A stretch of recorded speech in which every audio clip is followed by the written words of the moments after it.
여호수아 6장 17절부터 27절입니다. 이 성과 이 안에 있는 모든 것을 전멸시켜서 그것을 주님께 제물로 바쳐라. 그러나 창녀 라합과 그 여인의 집에 있는 사람은 모두 살려주어라. 그 여인은 우리가 보낸 정탐꾼들을 숨겨주었다. 너희는 전멸시켜서 바치는 희생제물에 손을 댔다가 스스로 파멸당하는 일이 없도록 주의하여라. 너희가 전멸시켜서 바치는 그 제물을 가지면 이스라엘 진은 너희 때문에 전멸할 것이다. 모든 은이나 금, 노시나 철로 만든 그릇은 다 주님께 바칠 것이므로 거룩하게 구별하여 주님의 금고에 넣도록 하여라. 제사장들이 나팔을 불었다. 그 나팔 소리를 듣고서 백성이 일제히 큰 소리로 외치니 성벽이 무너져 내렸다. 백성이 일제히 성으로 진격하여 그 성을 점령하였다. 성 안에 있는 사람을 남자나 여자나 어른이나 아이를 가리지 않고 모두 전멸시켜서 희생제물로 바치고 소나 양이나 나귀까지도 모조리 칼로 전멸시켜서 희생제물로 바쳤다. 여호수아는 그 땅을 정탐하러 갔던 두 사람에게 말하였다. 그 창녀의 집으로 들어가서 너희가 맹세한 대로 그 여인과 그에게 딸린 모든 사람을 그곳에서 데리고 나오느라. 정탐하러 갔던 젊은이들이 가서 라합과 그의 아버지와 어머니와 오라버니들과 그에게 딸린 모든 사람을 데리고 나왔다. 라합의 식구들을 모두 이끌어내어 이스라엘 진 밖으로 데려다 놓았다. 그리고 그들은 그 성읍과 그 안에 있는 모든 것을 불로 태웠다. 그러나 은이나 금이나 노시나 철로 만든 그릇만은 주님의 집 금고에 들여놓았다. 여호수아는 창녀 라합과 그의 아버지 집과 그에게 딸린 사람을 다 살려주었다. 라합이 오늘날까지 이스라엘 백성 가운데 살고 있는데 그것은 여호수아가 여리고를 정탐하도록 보낸 사람들을 그가 숨겨주었기 때문이다. 그때 여호수아가 이렇게 맹세하였다. 이 여리고성을 일으켜 다시 세우겠다고 하는 자는 주님 앞에서 저주를 받을 것이다. 성벽 기초를 놓는 자는 맏아들을 잃을 것이요 성문을 다는 자는 막내 아들을 잃을 것이다. 주님께서 여호수아와 함께 계셨으므로 그의 명성이 온 땅에 두루 퍼졌다. 아멘. 18절에 전멸시켜서 바치는 희생제물에 손을 댔다가 스스로 파멸당하는 일들이 없도록 주의하여라. 너희가 전멸시켜서 바치는 그 제물을 가지면 이스라엘 진은 너희 때문에 전멸할 것이다 라고 했습니다. 7장에서는 이 말씀을 어겨서 아간이 죽임을 당했습니다. 하나님의 말씀을 심각하게 듣지 않으면 아간처럼 죽임을 당하고 맙니다. 죄인은 반드시 죽여야 합니다. 야곱의 자손이냐 아니냐가 문제가 아니라 죄인이냐 아니냐가 문제입니다. 전쟁 중에도 재물에 눈이 어두워서 돈이 되는 것을 모으다가 총에 맞아 죽습니다. 이 세상도 영적인 전쟁을 치르고 있습니다. 돈돈 하지 말고 천국을 볼 줄 알아야 합니다. 하나님은 사랑만 있는 것이 아니라 정의도 있으십니다. 정확하신 하나님이십니다. 이런 하나님이신 것을 알고 바르게 행해야 합니다.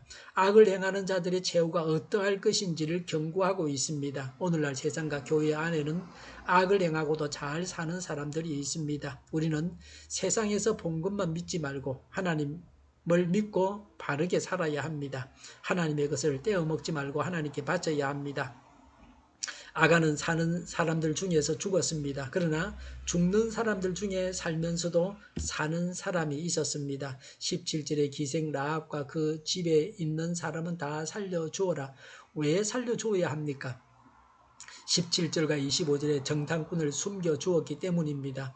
22절, 23절에 두 정탐꾼들은 여호수아의 명령대로 라합과 그에게 딸린 사람들을 다 데리고 나와서 이스라엘 진 밖으로 데려다 놓았습니다. 25절에 이들을 살려주었습니다.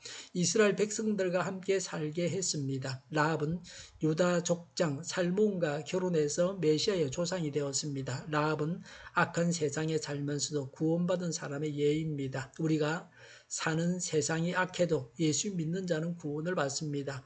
우리도 전도해서 사람을 살리는 자가 되어야 합니다. 불신 세상에서는 전쟁 중에 적하고 한 약속을 지키는 바보가 어디 있냐고 합니다. 여호수아는 전쟁 중에도 그 약속을 잊지 않았습니다. 약속을 어기는 것은 하나님 앞에 죄가 되고 하나님이 벌을 내리십니다. 하나님은 약속을 지키십니다. 우리도 약속을 지켜야 합니다. 신실하게 약속을 지켜야 합니다. 그러나 하나님이 없다고 하는 자들은 약속을 지키지 않는다는 것을 우리가 알아야 됩니다. 약속을 지키기보다는 현실적인 유익을 선택합니다. 그래서 무턱대 놓고 상대가 약속을 지킨다는 망상을 버려야 됩니다. 특히 국가 안보에 있어서 그러합니다. 기생 라합도 약속을 믿는 믿음이 있었습니다. 오늘날 우리도 믿음으로 구원을 받았습니다. 성경 말씀을 믿는 믿음이 있어야 합니다. 여호수아의 저주 이야기입니다. 26절에 여리고성을 다시 일으키고 세우는 사람은 주님 앞에서 저주를 받을 것이다.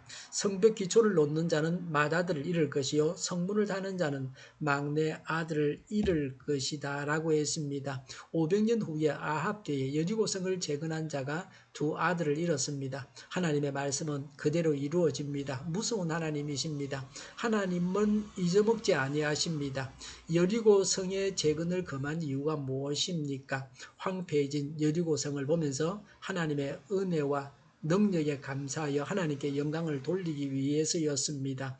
죄는 곧 멸망임을 가르쳐줘서 죄에 대한 경각심을 갖도록 하기 위해서였습니다. 죄로 심판받은 성을 재건하는 것은 하나님의 심판에 대한 도전입니다. 27절에 주님께서 여호수아와 함께 계셨으므로 그의 명성이 온 땅에 두루 퍼졌다고 했습니다. 하나님과 동행하는 자의 이름을 빛내주십니다. 하나님께서 우리와 함께 하시면 이 땅에서도 우리는 유명한 자가 됩니다. 세상이 부러워하는 영광을 얻게 됩니다. 이런 하나님이 하시고 영광은 사람이 받습니다. 영광을 받을 때에 교만하지 말고 하나님께 영광을 돌리고 겸손해야 계속해서 성성장구하게 됩니다. 늘 하나님을 높여야 합니다. 마음으로, 말로, 행동으로 하나님을 높여야 합니다. 여호수아는 모세가 하나님의 영광을 가로챘다가 가나안 땅에 들어오지 못했다는 것을 보고 잘 알고 있었습니다. 그래서 여호수아는 잘 감당했습니다. 첫 열매는 다 하나님께 바쳐야 합니다. 누구든지 죄를 지으면 죽어야 합니다.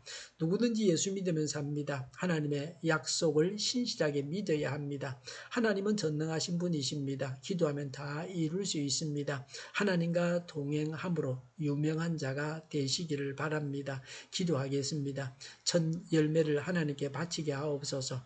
죄를 지어서 죽는 자가 되지 않고 예수님을 믿어서 사는 자가 되게 하옵소서. 하나님의 약속을 신실하게 믿게 하옵소서. 하나님을 전능하신 분, 또 기도하면 다 이루시는 분으로 알고 믿게 하옵소서. 하나님과 동행함으로 유명한 자가 되게 하여 주시옵소서. 오늘보다는 내일이 더 낫게 하여 주시옵소서. 교회가 분열되지 않고 하나가 되게 하여 주시옵소서. 모든 언론이 제 역할을 다하게 하여 주시옵소서. 정의가 강물처럼 흘러가게 하여 주시옵소서. 코로나19가 물러가고 백신과 치료제가 나오고 갇힌 생활이 끝나게 하여 주시옵소서. 우리 동일교회가 만군의 집 하게 하여 주시옵소서. 예수 이름으로 명하노니 모든 병만은 물러가고 몸의 모든 부분들을 온전하게 될지어다. 신도의 기적을 베푸셔서 지금도 저희의 질병을 고쳐주시옵소서.